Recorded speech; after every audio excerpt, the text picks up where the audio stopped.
Hoje vamos estar dando continuidade ao nosso tema, que é as doutrinas bíblicas, e vamos falar hoje vamos falar a respeito de nosso Senhor Jesus Cristo, sobre quem é o nosso Senhor Jesus Cristo, com base nas nossas declarações doutrinárias.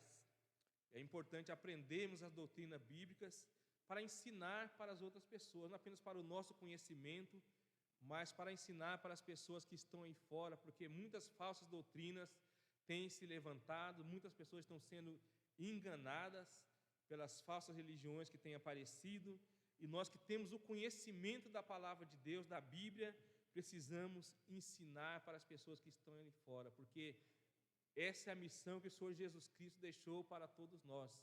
Devemos ensinar todas as nações, ensinar a palavra de Deus. Mas para ensinar precisamos aprender, não é verdade, irmãos? E aprendemos na escola bíblica dominical, aprendemos nos cultos, aprendemos em nossas casas. Temos que meditar na palavra de Deus, aprender da palavra, esconder a palavra em nossos corações. E esse é o nosso objetivo nessa noite, ensinar para a igreja mais uma porção da palavra do Senhor. E essa palavra diz respeito a Jesus, o Filho de Deus. Jesus é o Filho de Deus. Ele não é apenas um homem, um profeta que veio aqui na terra, que deu bons exemplos, não é apenas um psicólogo, como muitas pessoas falam, mas ele é o Filho de Deus, que veio com a missão específica para dar a sua vida em resgate de muitos. O Filho do Homem veio buscar aqueles que estavam perdidos. Todos nós estávamos perdidos, éramos como ovelhas desgarradas sem pastor, mas o Senhor Jesus veio para nos trazer a libertação, amém? E é sobre ele que vamos falar, vamos conhecer um pouquinho a respeito de Jesus, amém? Primeiramente, Jesus Cristo, ele é um em essência com o Pai, é o eterno Filho de Deus. Jesus é um com o Pai, ele é o eterno Filho de Deus. Mateus 1, versículo 18 a 23, nos fala a respeito do nascimento de Jesus, como ele se manifestou aqui na terra. Mateus, capítulo 1.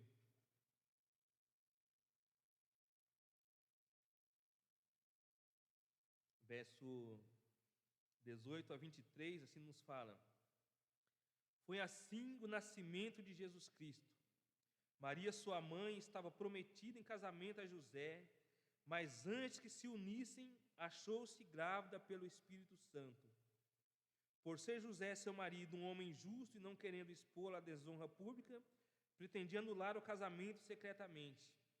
Mas depois de ter pensado nisso, apareceu-lhe um anjo do Senhor em sonho e disse: José, filho de Davi, não tema receber Maria como sua esposa, pois o que nela foi gerado procede do Espírito Santo. Ela dará à luz um filho, e você deverá dar-lhe o nome de Jesus, porque ele salvará o seu povo dos seus pecados. Tudo isso aconteceu para que se cumprisse o que o Senhor dissera pelo profeta: a virgem ficará grávida e dará à luz um filho, e o chamarão Emanuel, que significa Deus conosco. Amém, irmãos? Aqui é o nascimento de Jesus. Jesus não foi um homem como qualquer um outro homem, mas Jesus foi o Filho de Deus. Ele nasceu, ele foi concebido pelo Espírito Santo de Deus, porque Jesus ele já existia desde a eternidade. Ele já existia, se manifestou aqui em forma de homem, por amor a todos nós, por amor à humanidade. Amém? Mateus 14, 33, mais uma confirmação de que Jesus é o Filho de Deus. Mateus 14, verso 33. Então os que estavam no barco o adoraram, dizendo: verdadeiramente tu és o Filho de Deus. Eles reconheceram que Jesus era o Filho de Deus. Quando eles viram Jesus andando ali sobre as águas, indo de encontro deles no barco, eles reconheceram que realmente Jesus era o Filho de Deus, porque nenhum ser humano tem a capacidade de andar ali sobre as águas e Jesus andou sobre as águas. Amém? Segundo ponto. Nele, por ele e para ele foram criadas todas as coisas, como acabamos de cantar aqui, amém, irmãos? Porque dele, por ele e para ele são todas as coisas, a ele é a glória, amém? Louvado seja o nome do Senhor. Colossenses, ou melhor, primeiramente João capítulo 1, de 1 a 3. João, o Evangelho segundo João, capítulo 1, de 1 a 3.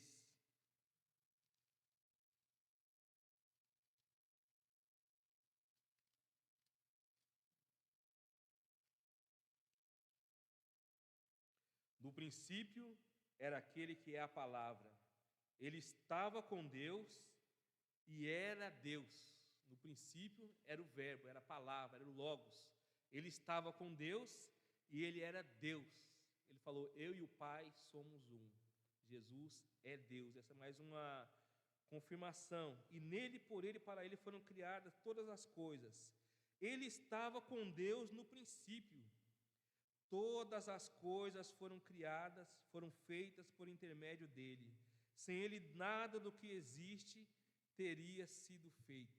Todas as coisas foram criadas por ele. Deus Pai, Filho e Espírito Santo estava ali no momento da criação.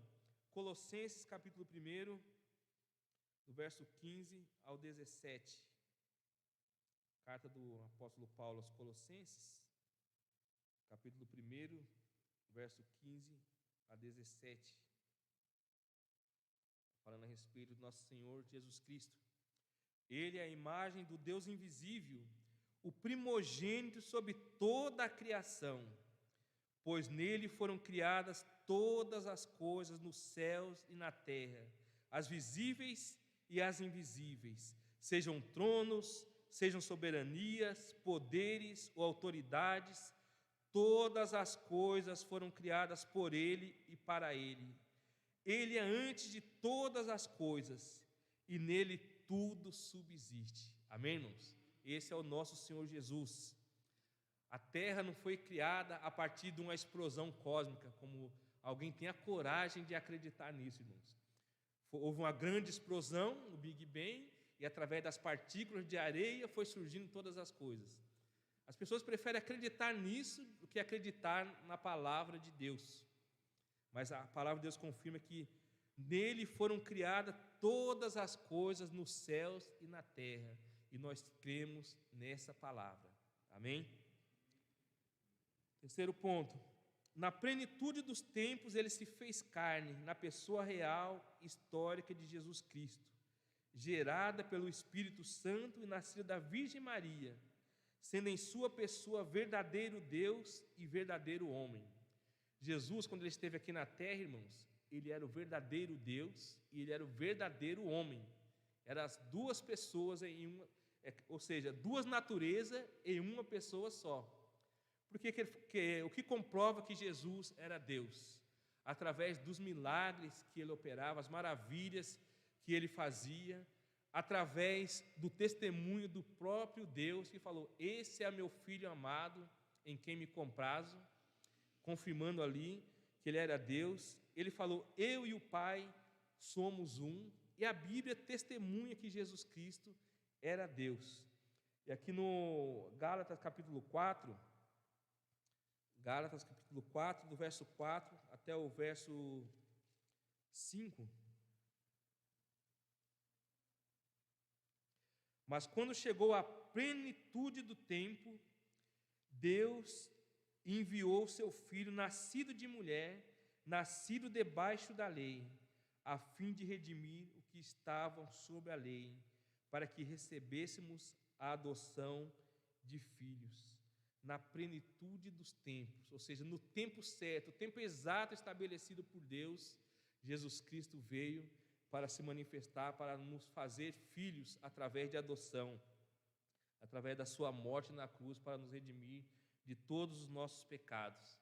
E como eu falei, Jesus ele tinha duas naturezas, a natureza divina e a natureza humana. O que comprova que ele tinha natureza humana? Porque ele dormia, ele comia, ele chorava, Ele compartilhava de tudo como um ser humano comum. A Bíblia fala que ele foi tentado, até tentado ele foi.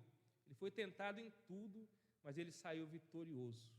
Porque Jesus, ele é o Filho de Deus. Então, essa é a confirmação, que ele veio na plenitude dos tempos para nos salvar.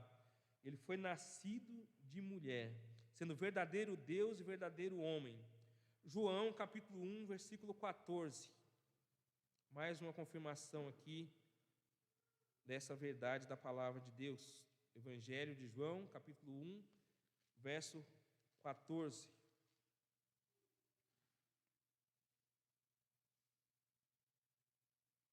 Aquele que é a palavra tornou-se carne e viveu entre nós.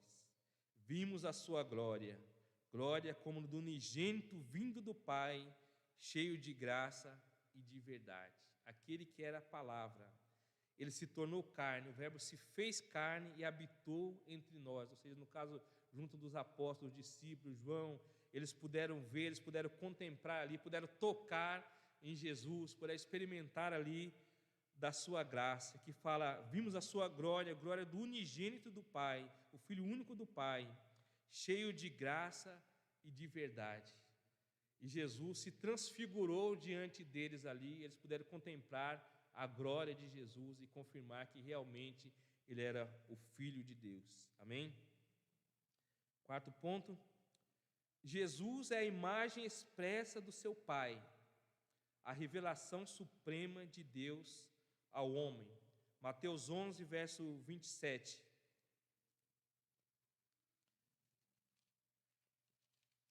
Mateus 11, verso 27, se nos diz a palavra do Senhor.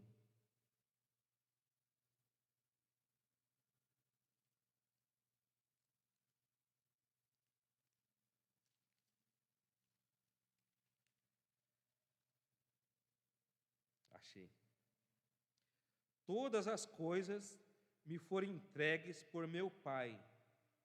Ninguém conhece o Filho a não ser o Pai, e ninguém conhece o Pai a não ser o Filho e aqueles a quem o Filho o quiser revelar. Amém, irmãos? Aqui é uma verdade maravilhosa. Esse testemunho de que ele está falando que ele era o Filho de Deus. Todas as coisas me foram entregues por meu Pai. Tudo que ele fazia foi entregue por Deus para que ele pudesse realizar ali as obras de Deus. Ninguém conhece o Filho a não ser o Pai, e ninguém conhece o Pai a não ser o Filho e aqueles a que o Filho o quiser revelar. Nós somos privilegiados porque agradou a Deus, a Jesus Cristo se revelar a nós. Isso não é para todos, irmãos. A salvação não é para todos. Então nós temos que agradecer muito a Deus porque a salvação nos alcançou através da palavra do Senhor. É uma bênção muito grande, porque muitos serão chamados, mas poucos serão escolhidos. E nós somos escolhidos do Pai, e somos adotados como filhos de Deus. Amém? João 14, de 7 a 10, confirmando mais uma vez Jesus como Filho de Deus. Por que é importante aprendermos essa parte da palavra de Deus? Essa confirmação que Jesus é o Filho de Deus. Porque algumas religiões têm se levantado nos dias de hoje, falando que Jesus é apenas uma pessoa, um ser criado por Deus, para vir aqui na terra com a missão para dar a vida pela humanidade. Tem religião que dá testemunho, que prega a respeito disso. Então, quando fala que Jesus era Deus, eles falam que Jesus era um Deus, com letra minúscula. Mas Jesus, ele é Deus e Deus com letra maiúscula. Então nós temos que ter esse discernimento para ensinar aquelas pessoas que estão sendo enganadas. Então aqui em João capítulo 14, do versículo de 7 a 10, se nos diz a palavra de Deus. Se vocês realmente me conhecessem, conheceriam também a meu Pai. Já agora vocês o conhecem e o têm visto. Ou seja, quando ele estava contemplando Jesus, indiretamente ele estava contemplando o Pai, porque Jesus é o Filho de Deus. Disse Filipe: Senhor, mostra-nos o Pai, isso nos basta. Jesus respondeu: Você não me conhece, Filipe? Mesmo depois de eu ter estado com vocês durante tanto tempo, quem me vê, vê o Pai. Como você pode dizer, mostra-nos o Pai? Você não crê que eu estou no Pai e que o Pai está em mim? As palavras que eu digo não são apenas minhas. Ao contrário, o Pai que vive em mim está realizando a sua obra. Amém, irmãos? Mais um ponto aqui. Ele honrou e cumpriu plenamente a lei divina e revelou e obedeceu toda a vontade de Deus. Jesus ele não veio aqui para descumprir a lei, para mudar a lei, transformar a lei. Ele veio para cumprir a lei e ele cumpriu na íntegra. Nós não temos capacidade para cumprir a lei, mas Jesus cumpriu. Porque a Bíblia fala, se você tropeçar em um só ponto, você fracassou em tudo. Nós não conseguimos cumprir a lei, porque através da lei que vem a consciência do pecado. Então, por isso houve a necessidade de Jesus vir e morrer na cruz em nosso lugar, porque se dependesse das nossas obras, dos nossos atos de justiça, todos estariam perdidos, estariam mortos eternamente pela condenação eterna. E Jesus veio para cumprir a lei, aqui em Mateus 5, do 17 a 20.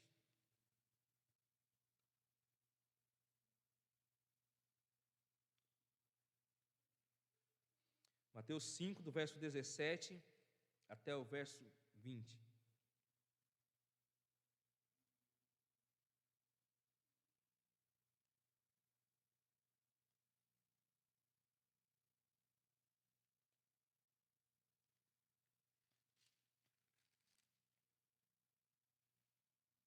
Não pense que vim abolir a lei ou os profetas. Não vim abolir, mas cumprir. Digo a verdade, enquanto existirem céus e terra, de forma alguma desaparecerá da lei a menor letra ou menor traço, até que tudo se cumpra. Todo aquele que desobedecer a um desses mandamentos, ainda que dos menores, e ensinar os outros a fazerem o mesmo, será chamado menor no reino dos céus. Mas todo aquele que praticar e ensinar esses mandamentos, será chamado grande no reino dos céus. Pois eu digo que se a justiça de vocês não for muito superior à dos fariseus e mestres da lei, de modo nenhum entrarão no reino dos céus. Amém, irmãos? Então, há uma responsabilidade muito grande. Nós não somos salvos através da lei, mas nós devemos viver de uma maneira que obedeça aos preceitos da lei, se esforçando o máximo para obedecer aqui os preceitos da lei, os preceitos da palavra do Senhor. Não é porque você foi salvo pela graça de Deus que você vai viver relaxadamente, fazendo tudo aquilo que vem na sua mente, tudo aquilo que você quer. Nós temos que procurar viver de acordo com a palavra de Deus. Amém? Jesus ele identificou-se perfeitamente com os homens, sofrendo castigo e expiando a culpa de nossos pecados, conquanto ele mesmo não tivesse pecado. Jesus ele foi a única pessoa nesse mundo que não teve nenhum pecado. Por isso ele teve condições de nos salvar, de nos purificar. 1 Pedro 2, de 21 a 25. Primeira carta de Pedro, capítulo 2, do verso 21 até o 25.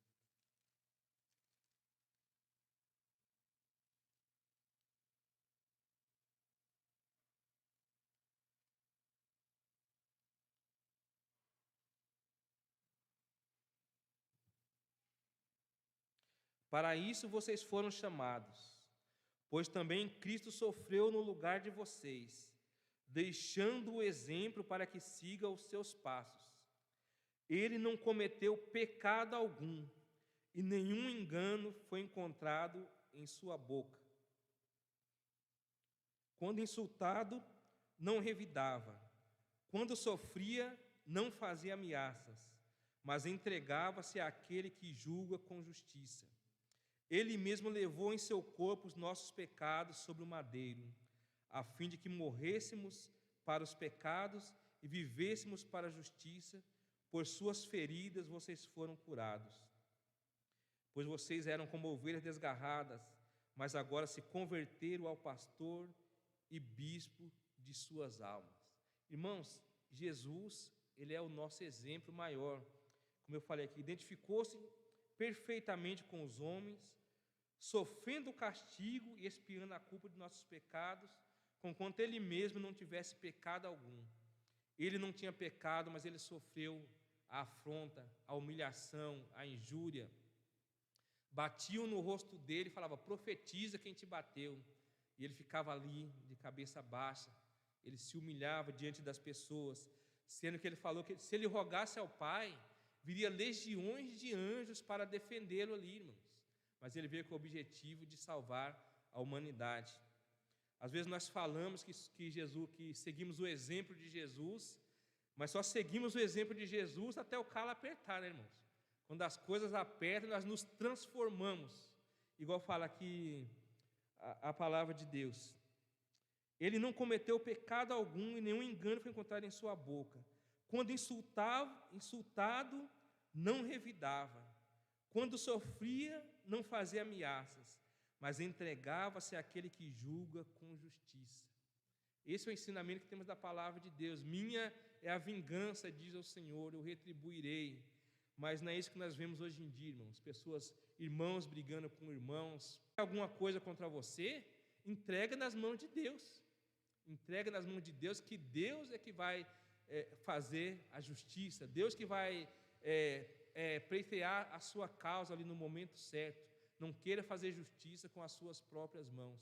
Esse é um exemplo da palavra do Senhor. Amém? E aqui Jesus é o nosso maior exemplo. E o sétimo tópico aqui, irmãos. Para salvar-nos do pecado, morreu na cruz, foi sepultado, ao terceiro dia. Para salvar-nos do pecado, morreu na cruz, foi sepultado, ao terceiro dia ressurgiu dentre os mortos. E depois de aparecer muitas vezes aos seus discípulos, ascendeu aos céus, onde à destra do Pai exerce o seu eterno sumo sacerdócio. Irmãos, há uma prova irrefutável de que Jesus morreu e ressuscitou. Naquele tempo, quando a pedra foi removida pelo anjo e Jesus ressuscitou, eles inventaram uma mentira. Eles pagaram para os soldados e falaram: fala que os discípulos dele vieram aqui à noite, pegaram o corpo e levaram, por isso que ele não está aqui. E naquele tempo, se os soldados deixassem acontecer alguma coisa dessa, eles seriam disciplinados, eles seriam mortos. Mas como eles sabiam que realmente Jesus tinha ressuscitado, eles inventaram uma mentira falando que os discípulos tinham pegado o corpo. Mas para confirmar que realmente ele ressuscitou, ele apareceu para várias pessoas, para confirmar que realmente ele havia ressuscitado. Amém? Eu vou dar apenas um exemplo aqui em 1 Coríntios, capítulo 15. Primeira carta de Paulo aos Coríntios, capítulo 15. Onde ele fala acerca da ressurreição de Jesus. Vamos ler do versículo 1 até o verso 8.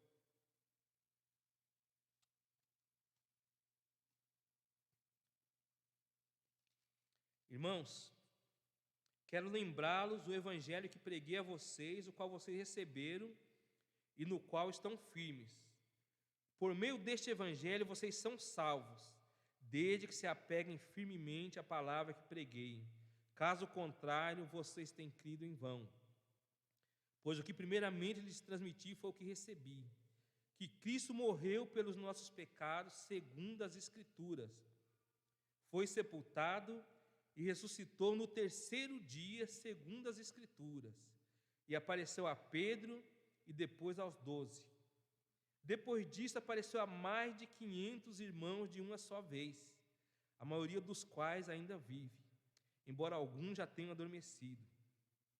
Depois apareceu a Tiago, e então a todos os apóstolos. Depois destes apareceu também a mim, como a um que nasceu fora de tempo. Aqui é a confirmação da ressurreição de Jesus Cristo. Apareceu primeiro lá para Maria, aqueles que conhecem a história. Depois apareceu lá para os discípulos, onde ele entrou ali onde eles estavam reunidos, com a porta fechada, com um trinco. Ele entrou e falou: paz seja convosco. Apareceu para Tomé que duvidou que Jesus tinha ressuscitado. Ele foi lá, mostrou a sua mão furada, mostrou o seu lado onde tinha sido enfiado a lança.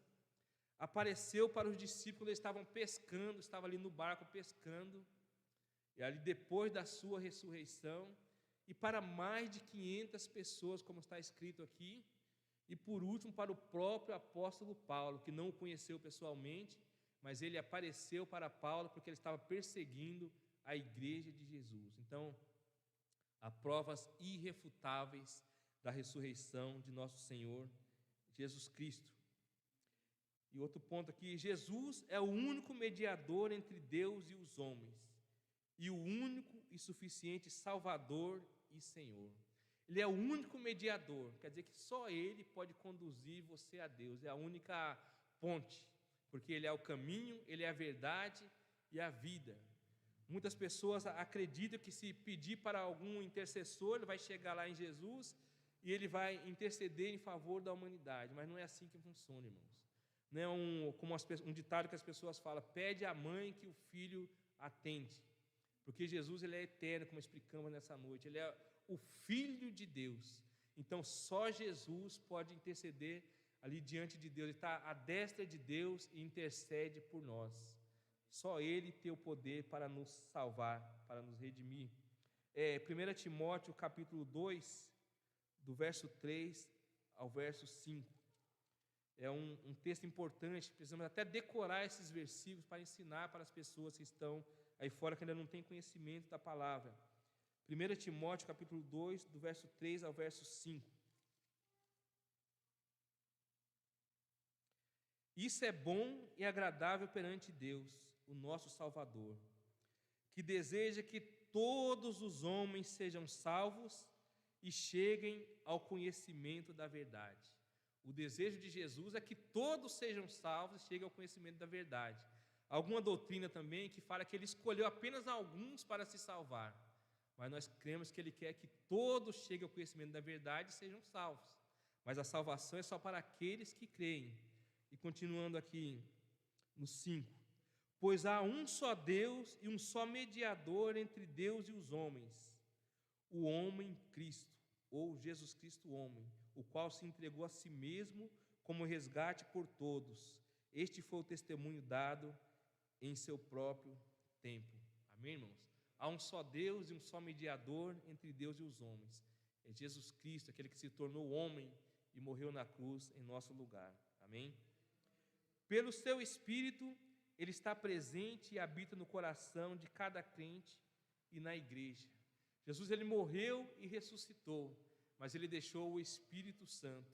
Por isso que Ele falou, eis que estou convosco todos os dias até a consumação dos séculos. Vamos ver lá em Mateus capítulo 28. Mateus 28.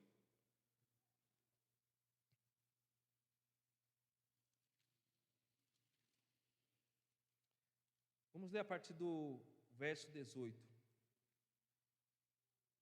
Então Jesus aproximou-se deles e disse: foi-me dada toda a autoridade nos céus e na terra.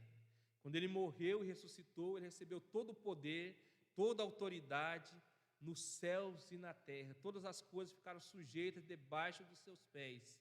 Só o próprio Deus não ficou sujeito a Ele, mas todas as coisas ficaram sujeitas debaixo dos pés de nosso Senhor Jesus Cristo.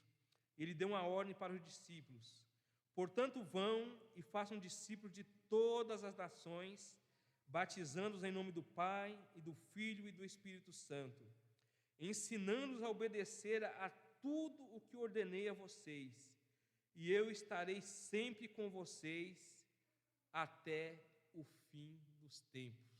Eu estarei sempre com vocês até os fins dos tempos. Quando Ele fala estarei sempre com vocês, é através da pessoa do Espírito Santo. Ele falou, eu não vos deixarei órfãos, eu enviarei outro Consolador que estará com vocês e guiará vocês em toda a verdade. Vamos ler, eu não separei aqui, mas vamos ler Atos 1:8, irmãos. Atos 1, versículo 8.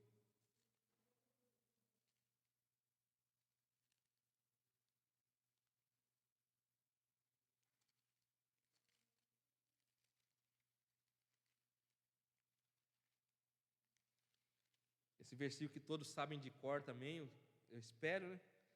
Atos 1:8.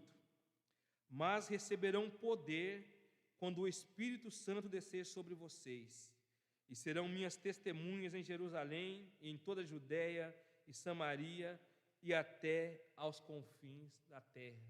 Jesus morreu, ressuscitou, foi para o Pai, e iniciou-se ali o ministério do Espírito Santo, o Espírito Santo que conduz a igreja até os dias de hoje, até aquele dia onde nos encontraremos com o nosso Senhor Jesus para recebermos a glória eterna. Estamos vivendo o ministério do Espírito Santo em nossas vidas, amém? E é Ele que habita em cada um de nós, habita em todo aquele que crê. Nós somos templo do Espírito Santo, como já aprendemos aqui na escola bíblica dominical. E o último ponto que quero destacar com os irmãos aqui é que Ele voltará visivelmente a este mundo, em grande poder e glória, para julgar os homens e consumar sua obra redentora. 1 Tessalonicenses 4, de 14 a 18. 1 Tessalonicenses 4, 14 a 18.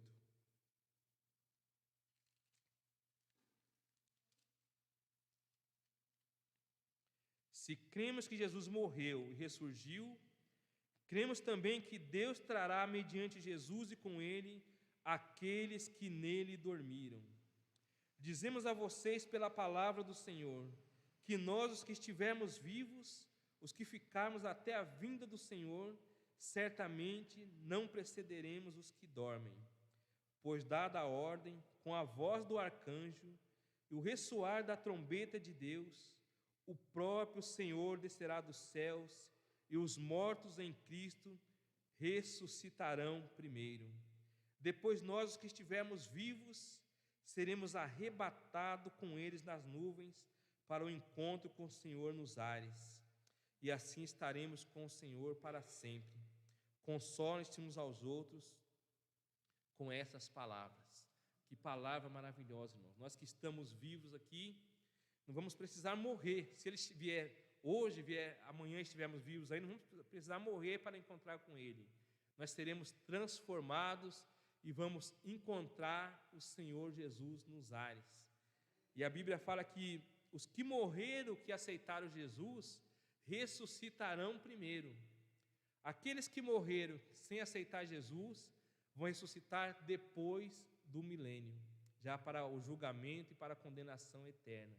Mas aqueles que morreram, que aceitaram Jesus, vão ressuscitar para as bodas do Cordeiro, para passar aquele milênio maravilhoso com o Senhor, para desfrutar de tudo aquilo que Ele preparou para todos nós naquele grande dia.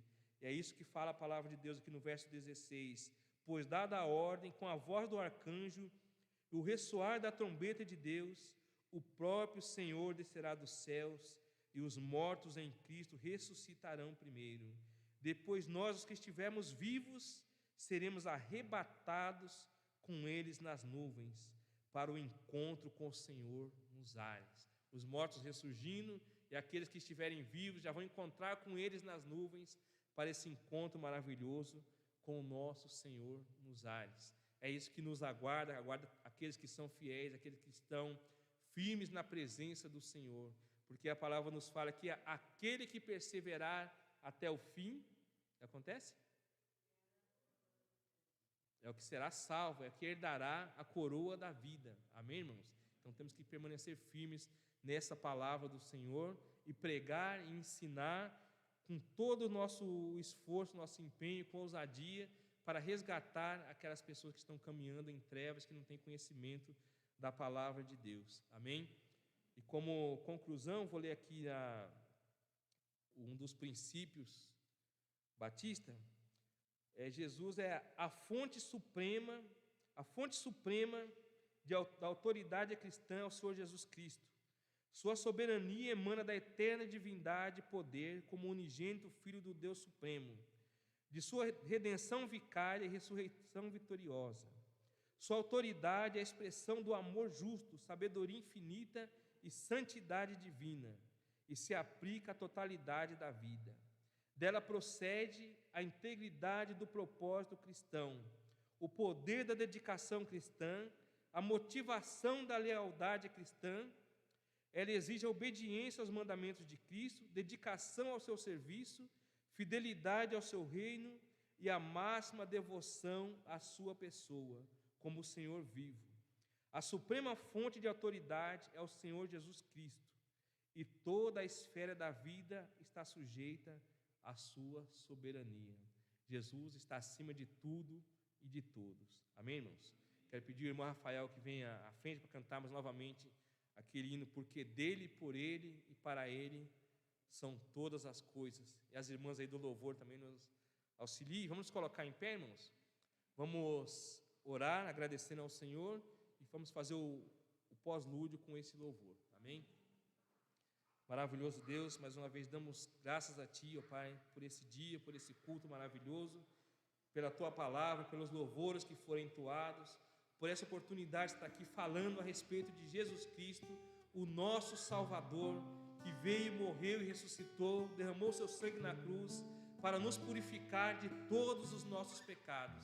E nós agradecemos a Jesus por todas as vitórias alcançadas, porque com a sua morte na cruz, Ele venceu a morte, venceu o pecado, venceu a Satanás e nos deu pleno poder e autoridade para estar exercendo diante da Tua presença aqui nessa terra, enquanto estivermos aqui, ó Pai.